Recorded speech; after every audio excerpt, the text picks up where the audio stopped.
selamat datang di channel Investor Profit. Di video kali ini saya akan membahas salah satu saham di sektor properti, yaitu saham Dimas atau PT Pura Delta Lestari Tbk.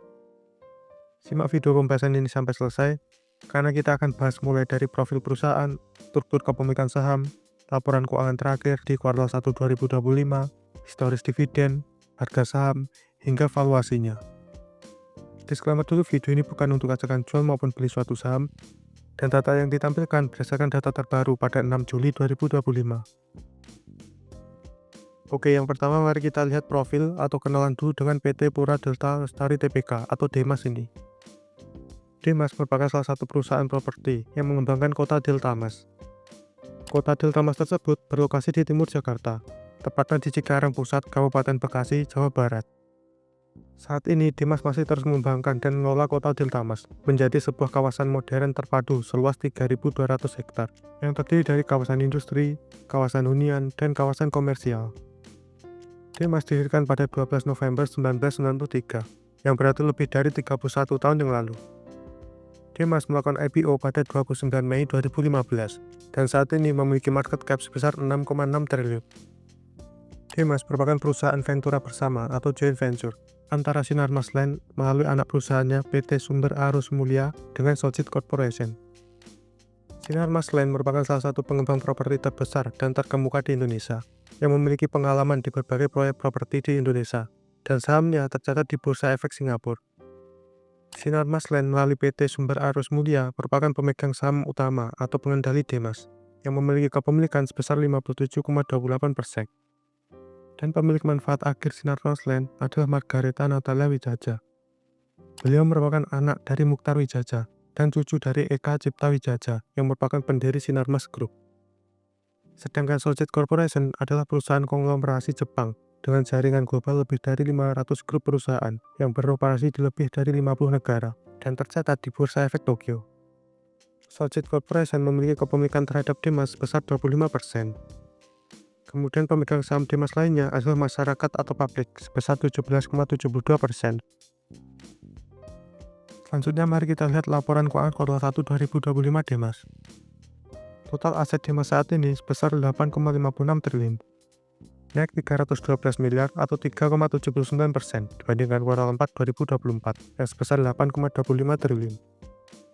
Mayoritas dari aset Dimas adalah persediaan sebesar 4,96 triliun atau 57,99% dari total aset, baik itu persediaan jangka pendek maupun jangka panjang. Persediaan Dimas tersebut mayoritasnya adalah tanah dan bangunan yang sedang dikembangkan sebesar 3,5 triliun. Kemudian pos terbesar kedua sekaligus yang mempengaruhi kenaikan aset Dimas adalah kas dan setara kas sebesar 2,11 triliun atau 24,69% dari total aset. Kas dan setara kas tersebut naik 355 miliar atau 20,21%. Kemudian mari kita lihat arus kas Dimas untuk mengetahui detail dari kenaikan kas dan setara kas tersebut. Kas bersih aktivitas operasi Dimas sebesar 343 miliar. Kas tersebut turun 57,8 miliar atau 14,42% dibandingkan periode yang sama tahun sebelumnya. Hal tersebut mayoritas dikarenakan turunnya pos penerimaan dari pelanggan.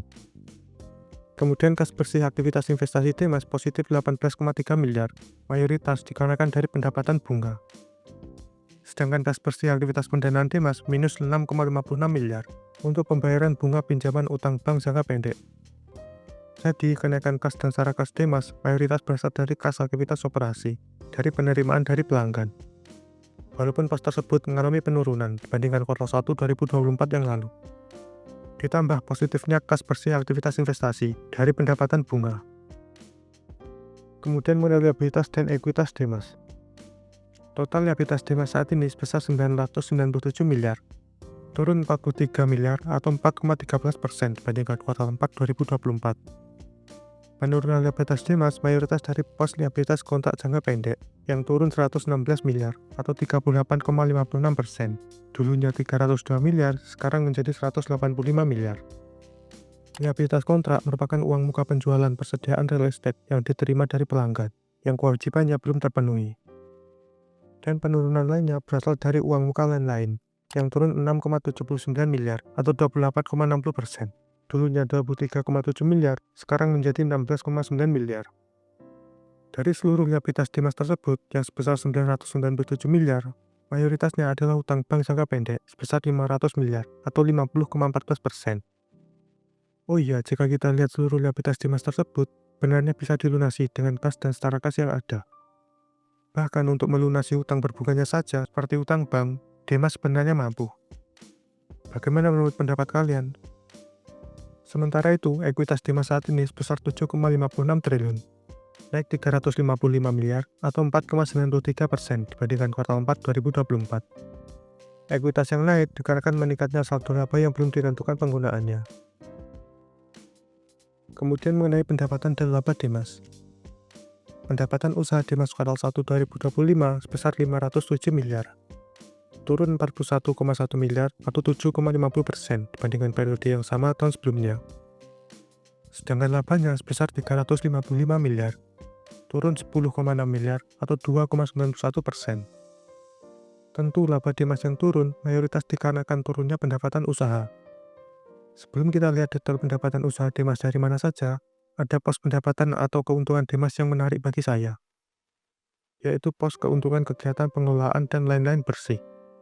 Pos tersebut berkontribusi terhadap laba Dimas sebesar 59,7 miliar atau 16,80% dari total laba. Jika kita lihat pada catatan kaki nomor 34, pos tersebut berasal dari penggantian air bersih dan pengelolaan lingkungan, serta lain-lain. Jadi, 1/6 laba Dimas berasal dari pos tersebut, yang bukan berasal dari bisnis utama, dan itu sudah keuntungan bersih. Bagaimana menurut pendapat kalian? Kemudian mari kita lihat detail pendapatan usaha Dimas berasal dari mana saja. Pada catatan kaki nomor 30 mengenai pendapatan usaha, terdapat beberapa kelompok pendapatan. Yang pertama, dari penjualan, baik itu dari penjualan lahan industri, komersial, perumahan atau hunian, maupun komponen bunga Dimas sebesar 499 miliar atau 98,39% dari total pendapatan usaha. Penjualan tersebut turun 41 miliar atau 7,60% dibandingkan periode yang sama tahun sebelumnya. Penjualan tersebut mayoritas berasal dari penjualan lahan industri sebesar 472 miliar atau 93,10% dari total pendapatan dan 94,62% dari total pos penjualan. Penjualan lahan industri tersebut berasal dari 3 perusahaan seperti yang dapat dilihat pada layar. Kemudian pendapatan Dimas lainnya berasal dari sewa sebesar 4,15 miliar atau 0,82% dari total pendapatan usaha. Pendapatan tersebut turun 112 juta atau 2,63%. Kemudian pendapatan usaha Dimas yang terakhir adalah pendapatan dari hotel besar 4,03 miliar atau 0,79% dari total pendapatan usaha. Pendapatan tersebut naik 20,4 juta atau 0,51%.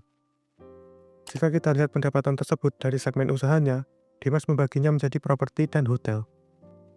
Segmen usaha properti merupakan gabungan dari penjualan lahan dan sewa sebesar 503 miliar atau 99,21% dari total pendapatan. Dan memang segmen usaha tersebut merupakan pendapatan utama Dimas.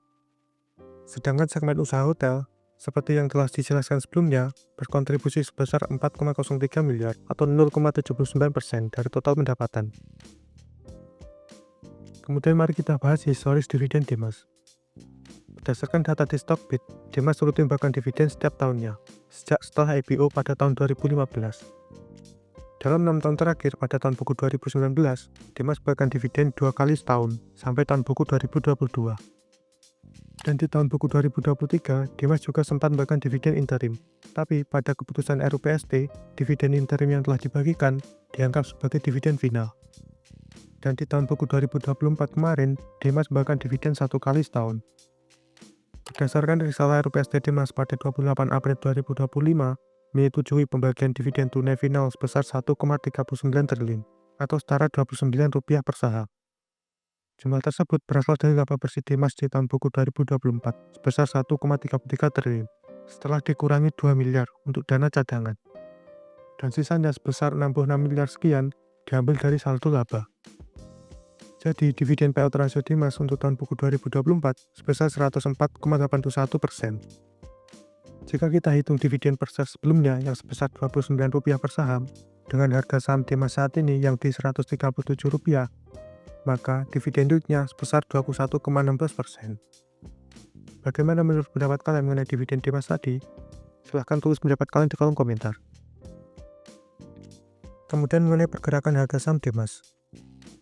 Jika kita lihat dalam 10 tahun terakhir, sejak Dimas IPO pada 29 Mei 2015, harga saham Dimas bisa dibilang turun. Dimas IPO di harga Rp210, dan sekarang harganya di Rp137. Jadi sudah turun Rp73 atau 34,76%. Harga saham Dimas mencapai titik tertingginya di Rp350-an pada 14 November 2019. Jika kita bandingkan dengan harga saat IPO, maka harga saham Dimas sudah naik sebesar Rp140 atau 66,67%.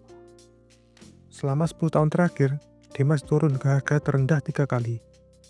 Yang pertama terjadi pada bulan September 2018. Saat itu harga saham Dimas turun mencapai Rp118. Kemudian yang kedua terjadi pada Maret dan Mei 2020 saat Covid. Waktu itu harga saham Dimas turun kembali ke harga Rp120 sampai dengan Rp130. Dan yang ketiga terjadi pada bulan Februari dan April 2025 kemarin. Waktu itu harga saham Dimas turun kembali ke harga Rp127 sampai dengan Rp130. Bahkan saat ini pun harga saham Dimas terbilang rendah. Tapi apakah harga saham yang rendah ini menandakan murah? Kita akan lihat nanti berapa nilai dari valuasi Dimas. Harga sahamnya saat ini sebesar Rp137 per lembar. Maka PER Dimas sekarang di 4,99 kali, sedangkan PBV-nya di 0,87 kali. Dapat dilihat, sejak tahun 2023, PER dan PBV Dimas selalu di bawah rata-rata 10 tahunannya. Jadi, apakah valuasi Dimas tersebut bisa dibilang murah? Jika dilihat nominal angkanya dari PER dan PBV tersebut, bisa dibilang murah. Akan tetapi, kita tidak bisa menyimpulkan apakah sudah murah atau masih mahal, jika hanya melihat dari PER dan PBV saja. Terdapat banyak aspek serta rasio atau indikator lain. Jadi bagaimana menurut pendapat kalian mengenai valuasi dari PER dan PBV Dimas tadi? Oke, mungkin sekian video ini. Semoga menambah insight atau wawasan baru mengenai saham Dimas. Mungkin video ini bisa menjadi gambaran dasar mengenai saham Dimas. Silahkan analisa lebih dalam dan tulis pendapat kalian di kolom komentar. Oke, sampai jumpa lagi di video selanjutnya.